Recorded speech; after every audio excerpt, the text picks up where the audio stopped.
So forces and laws of motion start करते हैं, एकदम बेसिक बेसिक तरीके से चलते हैं। Forces and laws of motion क्या है? पहली चीज आई मेरे पास में फोर्स, और दूसरी चीज क्या आई? Laws of motion. ठीक है, अब देखो इस चैप्टर में हमें पढ़ना क्या क्या। पिछले वाले चैप्टर में हमने क्या क्या पढ़ा था कि मोशन कैसे होता है, मोशन मतलब मोशन क्या होता है। हमने यहाँ से यहाँ तक पोजीशन चेंज करी, यहाँ से यहाँ तक स्पीड मेजर करी, डिस्टेंस मेजर करी, डिस्प्लेसमेंट मेजर करा, और भी बहुत सारी चीजें मेजर करी, है ना। तो अब हमने इस चैप्टर में क्या पढ़ना है? पिछले वाले चैप्टर में हमने वो देखा था कि मोशन हो रहा है, डिस्टेंस कवर हो रही है, हमने उनके फैक्टर देखे थे। इस वाले चैप्टर में हमें वो चीजें देखनी है जो हमें रीजन बताएगी कि ये मोशन क्यों हुआ। भाई यहाँ से यहाँ तक गया, हवा में चला गया क्या? ऐसी तो जाएगा नहीं, कुछ चीज अप्लाई होगी तभी तो यहाँ से यहाँ तक मोशन करेगा। आप भी घर से आपको मम्मी थप्पड़ मार के सुबह उठाती तभी तो आप उठते हो, है ना, बाकी थोड़ी उठते हो। इस वजह से इस चैप्टर में हमें रीजन मिलेगी कि ये जो मोशन होता है वो किस तरीके से होता है और क्यों होता है। ठीक है, टोटल मेरे पास में 3 लॉज ऑफ मोशन आएंगे जो कि मुझे बताएंगे कि मोशन कैसे हुआ और क्यों हुआ। ठीक है, और फोर्स एक बहुत अच्छी क्वांटिटी है जिसकी हम डेफिनेशन लिख के उसको समझेंगे। ठीक है, सबसे पहली डेफिनेशन लगाओ बॉडी कि भाई बॉडी क्या होती है।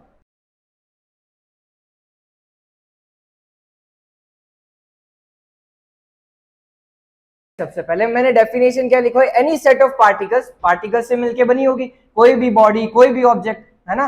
तो छोटे छोटे पार्टिकल्स से मिलके बनी होगी। अब कंबाइंड टुगेदर मतलब उनको एकजुट कर दिया, और कोई भी चीज उनके ऊपर होती है तो साथ में होती है। जैसे कोई ऐसे दोस्तों का ग्रुप बन जाता है तो लड़ाई भी होती है तो साथ में जाते हैं, है ना। तो ऐसी अगर इसको मैंने कंसिडर किया तो ये एक बॉडी है, ऑब्जेक्ट है ना, एक स्फेरिकल ऑब्जेक्ट है। ये भी एक ऑब्जेक्ट है, इसको एक सेपरेट बॉडी बोला, इसको भी एक सेपरेट बॉडी बोला। सेपरेट बॉडी क्यों बोला? क्योंकि मैं इसके ऊपर कुछ भी चीज अप्लाई करूं, जैसे मैं इसको उधर से उधर फेंक रहा हूं, है ना, इधर से उधर फेंक रहा हूं, इधर से इधर फेंक रहा हूं, तो ये साथ में जा रहे हैं। क्या इधर वाला ऐसा समझ लो कि क्या आधा वाला इधर रहा, पूरा पूरा गया ना, गया तो मतलब होगा, जो भी चीज होगी सबके साथ में होगी, है ना। अब ये बहुत बड़ा मिथ है। देखो अगर मैं इन दोनों बॉडीज को ऐसे ज्वाइन कर देता हूं, अगर मैंने इन दोनों बॉडीज को ऐसे ज्वाइन कर दिया तो भाई अब इन दोनों के ऊपर सेम चीजें अप्लाई हो रही है, क्या वो दोनों अलग हुए? तो body is a relative term. हम किसी भी सेट ऑफ पार्टिकल्स को मिला दे, अगर उनके ऊपर सेम चीज अप्लाई हो रही है, कंडीशन अगर चेंज हो जाए तो भी, तो मैं उसको बॉडी कंसिडर करूंगा। अगर उसको तोड़ दिया तो वो अलग अलग बॉडीज बन जाएगी। आई बात समझ में? तो ये तो होती है बॉडी। अब आगे चलते थोड़ी बहुत और डेफिनेशन लिखते, फिर समझते कि वो डेफिनेशन क्या बोलती है। सबसे पहले डेफिनेशन लिखो इस चैप्टर की पहली हेडिंग, दैट इज फोर्स।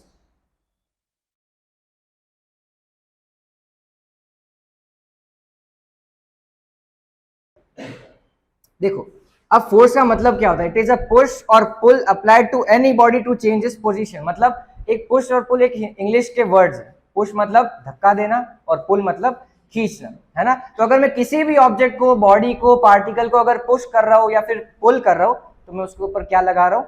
एक फोर्स लगा रहा हूं। और फोर्स एक ऐसी क्वांटिटी है जो क्या करती है?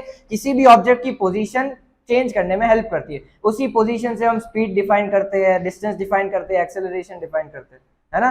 अब मान लो मैंने इन भैया को, जिनका मुंह नीचे गिरा हुआ है, इनको मैंने खींचा कैसे, या फिर इसकी पोजीशन कैसे चेंज करी? इनको पकड़ के चेंज करी, है ना।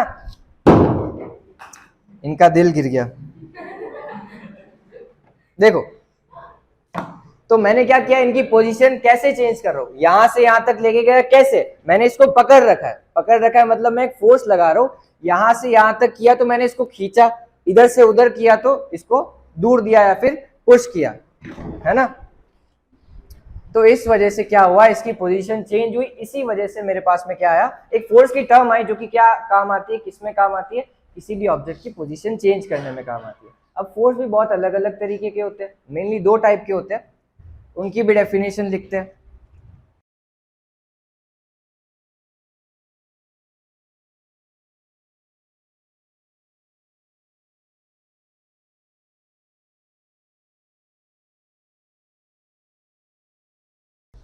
लिख ली डेफिनेशन।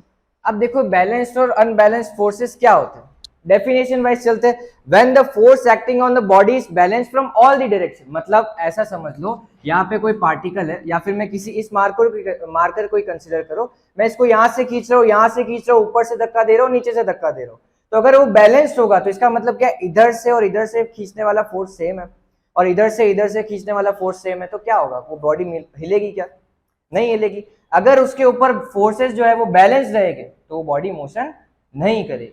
ठीक है, एक कंडीशन में कर सकती है, जो कि हम सेकंड लॉ, जब ये सेकंड लॉ पढ़ेंगे ना लॉज ऑफ मोशन में, तब मैं आपको और डिटेल में समझाऊंगा। ये तो हो गया बैलेंस फोर्सेस। अनबैलेंस फोर्सेस क्या, अगर मैं इधर से थोड़ा सा फोर्स लगाऊं, इधर से ज्यादा फोर्स लगा दूं, तो किस डायरेक्शन में चलेगी, इस डायरेक्शन में चलेगी। कॉमन सेंस की बात है ना। तो यही होते हैं मेरे पास में अनबैलेंस फोर्स। रियल लाइफ में कौन से काम आते हैं, अनबैलेंस फोर्सेस। बैलेंस फोर्सेस भी काम आते हैं, लेकिन असली वैल्यू किसकी है, अनबैलेंस फोर्सेस की। अगर अनबैलेंस फोर्स नहीं होते तो आप यहाँ पे नहीं आते, मैं यहाँ पे पढ़ा नहीं रहा होता, है ना। बात समझ में आ रही, यहाँ पे कैसे आओगे, अगर फोर्सेस अनबैलेंस नहीं होगे, आपको थप्पड़ नहीं मारेगी तो आप उठोगे कैसे, है ना। तो ये हो गया अनबैलेंस फोर्सेस और बैलेंस फोर्सेस। आया समझ में।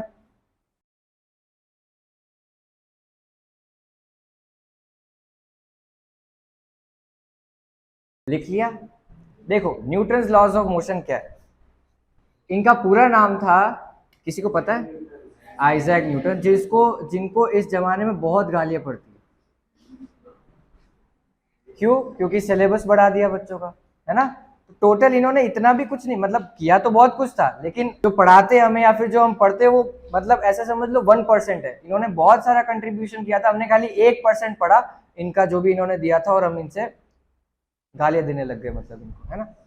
तो आइजैक न्यूटन ने टोटल 3 लॉज दिए थे, जिसमें आधी फिजिक्स कवर हो जाती।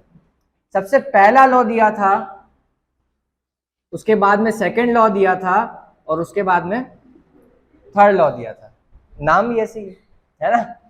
पहला लॉ था Newton's first law of motion, second law था Newton second law of motion, third law क्या है, थर्ड लॉ ऑफ मोशन। ठीक है, हाँ क्या हुआ,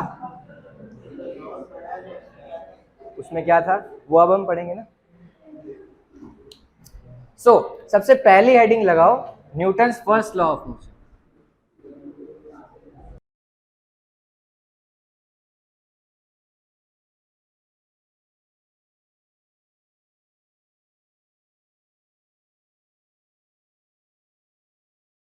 लिख लिया। देखो ये जो फर्स्ट लॉ ऑफ मोशन है न्यूटन्स का, इसमें क्या मतलब ऐसे फॉर्मूला वगैरह कुछ भी नहीं, नॉर्मल सी लैंग्वेज है। पढ़ो क्या है, an object at rest will remain at rest, an object in motion will remain in motion until and unless an external forces applied on it. Simple सी डेफिनेशन, इसका मीनिंग क्या, अगर वो रुका हुआ है तो रुका ही रहेगा, और अगर मोशन कर रहा है तो मोशन ही करता रहेगा। कब, जब तक उसके ऊपर कोई एक्सटर्नल फोर्स नहीं लगा देता, है ना। अगर उसके ऊपर एक्सटर्नल फोर्स लगाएंगे तो वो मोशन कर रहा है तो रुक जाएगा, या फिर अगर वो रेस्ट पे हो तो मोशन करता रह जाएगा। देखो इसका एक्चुअल मीनिंग क्या है, अगर यहाँ पे मैं कोई ऑब्जेक्ट रखता हूँ, या फिर आप भी पढ़े हुए हो वैसे, है ना, तो आपको ऐसे तो उठोगे नहीं, घर वाले आएंगे, आपको कुछ शब्द बोलेंगे, फिर आप उठोगे, है ना। ऐसे ही नहीं उठते हो, और वो शब्द क्या है, एक्सटर्नल फोर्स। हमेशा कभी भी अगर मेरे पास में कोई भी बॉडी है तो वो अपने आप से कुछ भी नहीं करेगी, उसके ऊपर जब तक कोई एक्सटर्नल फोर्स नहीं लगेगा तब तक वो ना तो चलेगी ना तो चलती हुई रुकेगी। लेकिन अगर मैं यहां पे इसको फेंकता हूं, मार्कर को तो नहीं फेंक सकते, दिल को फेंकू, बिल्कुल। अगर इसको मैंने फेंका तो अगर ये मोशन कर रहा है तो मोशन ही करता रहना चाहिए, है ना। लेकिन अगर मैंने इसको फेंका तो वो वहीं पे जाके थोड़ी देर में रुक गया। लेकिन what is the factor that is resisting it, या फिर इसके न्यूटन के लॉ को तो फेल कर दिया ना अपने एक सेकंड में, ये रुका हुआ है, मतलब चल रहा था तो रुका कैसे। लॉ क्या कहता है कि अगर एक्सटर्नल फोर्स जब तक अप्लाई नहीं होगा तब तक वो रुकेगा नहीं।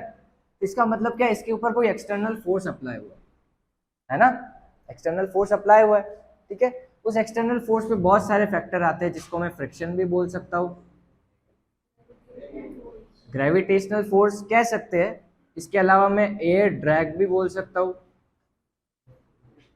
एयर ड्रैग मतलब पता है, मतलब हवा के थ्रू रेजिस्टेंस, मतलब हवा भी थोड़ा बहुत मोशन रोक सकती है ना। आई बात समझ में। बहुत स्पीड में जाते हो बाइक पे या फिर किसी पे भी, तो बाल पीछे पीछे जाते हैं, है ना। पीछे क्यों जाते, कोई ऐसे पकड़ के तो पीछे नहीं ले जा रहा है ना, फोर्स लग रहा होगा तभी पीछे ले जा रहा है, तो वो एयर रेजिस्टेंस से थ्रू फोर्स लगता है। आई बात समझ में।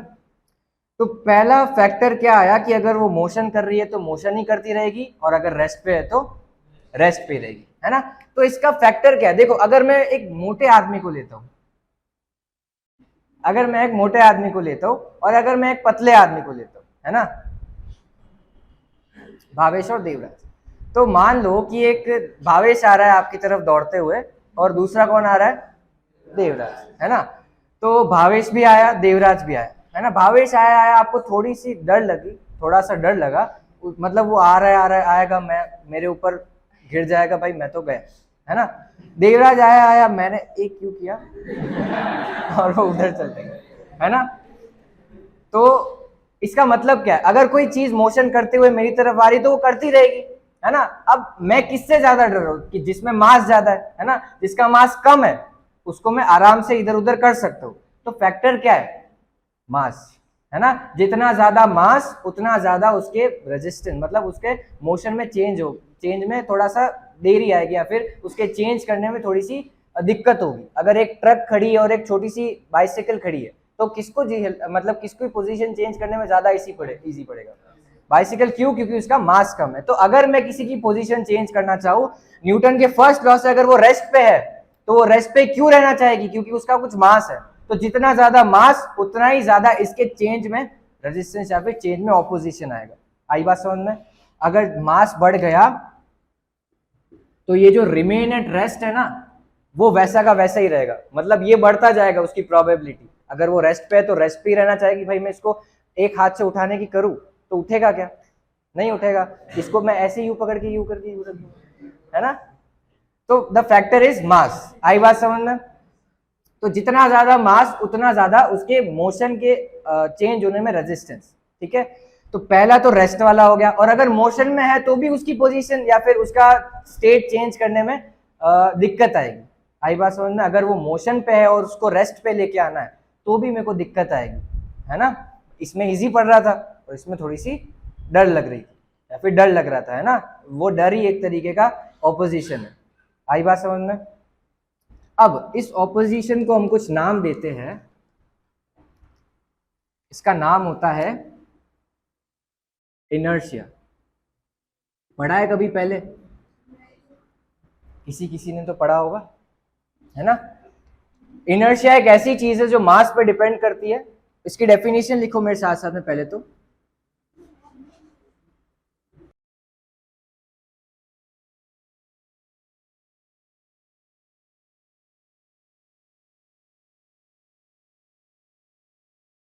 गलती से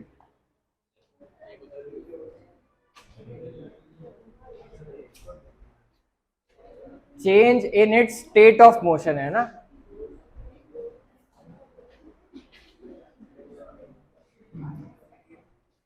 अब एक काम करो, ये जो भी दिया है आपको इसको पहनना नहीं है, इसको पकड़ के अपनी बेंचेस पे ऐसे रख दो नॉर्मली। वो जो भी ये आपके बेंचेस पे है ना, ये किताबें वगैरह हटा दो।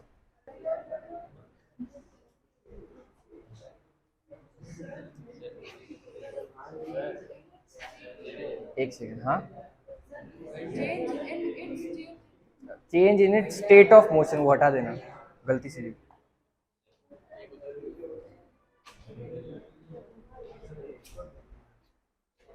Change in it state of motion, है ना।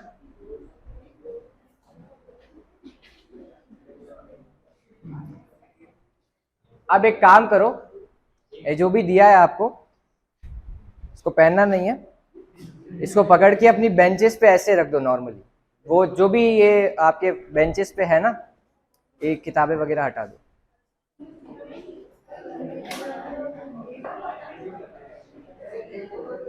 हाँ, इसके ऊपर नहीं नहीं नहीं नहीं, हाँ, खाना खाना।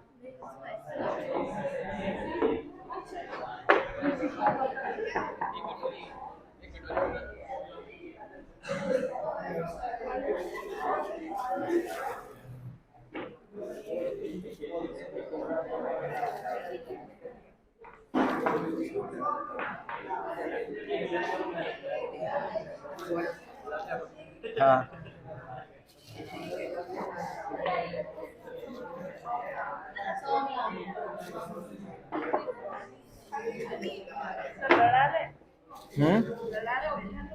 सिर पे मत फोड़ देना।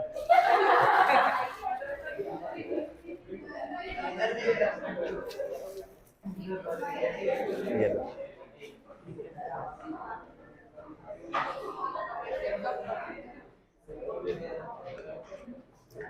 अभी इसमें चाय आएगी तुम्हारे लिए।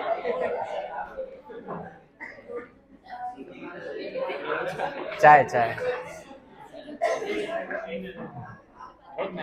ऊपर करके पी।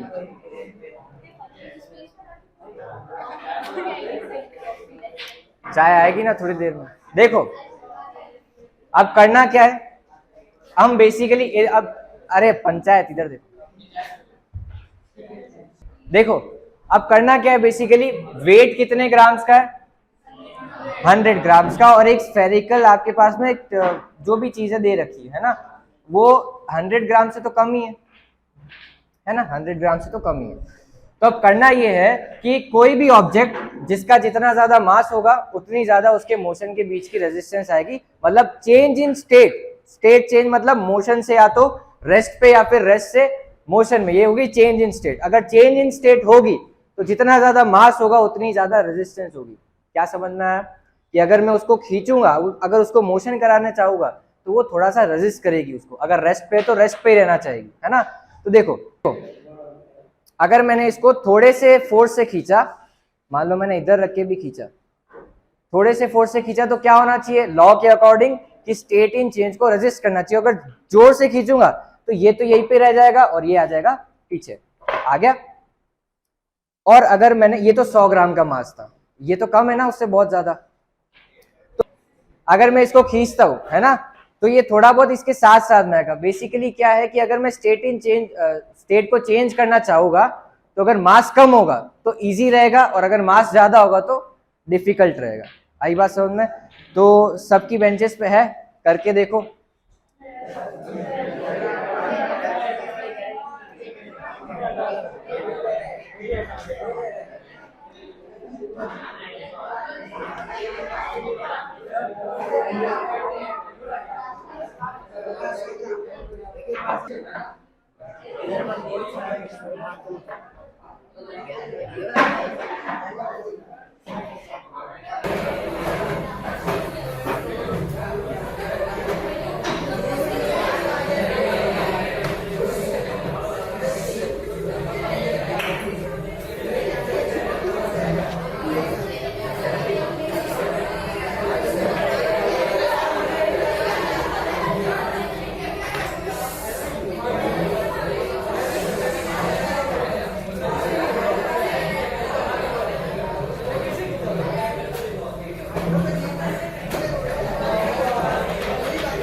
थोड़ा सा समय लगेगा।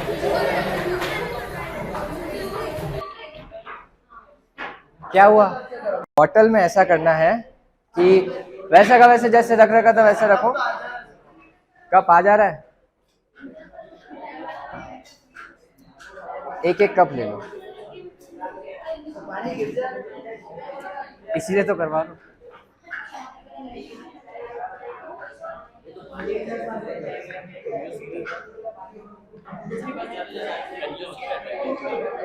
है ना, है ना, है। मेरे को ये देखना है कि कौन परफेक्टली कर लेता है बिना पानी गिराए।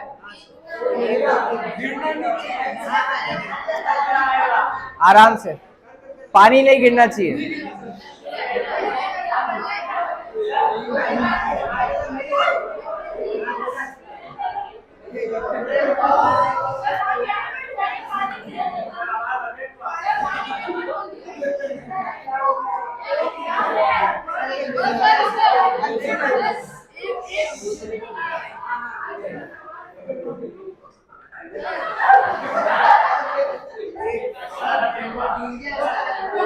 साफ कर दो। अब मेरी बात सुनो, फंडा क्या था, जिसका जितना ज्यादा मास उतना ज्यादा रेजिस्टेंस, किसमें, state change in state of motion, है ना। जिसका जितना ज्यादा मास उतना ज्यादा रेजिस्टेंस, है ना। आई बात समझ में। अगर मास ज्यादा कर दिया तो वो चेंज इन रेजिस्टेंस या फिर चेंज इन मोशन में डिफिकल्टी आएगी। ठीक है, कुल मिला के लॉजिक ये था या फिर कॉन्सेप्ट ये था आज की क्लास में। आया समझ में? कल मिलते हैं।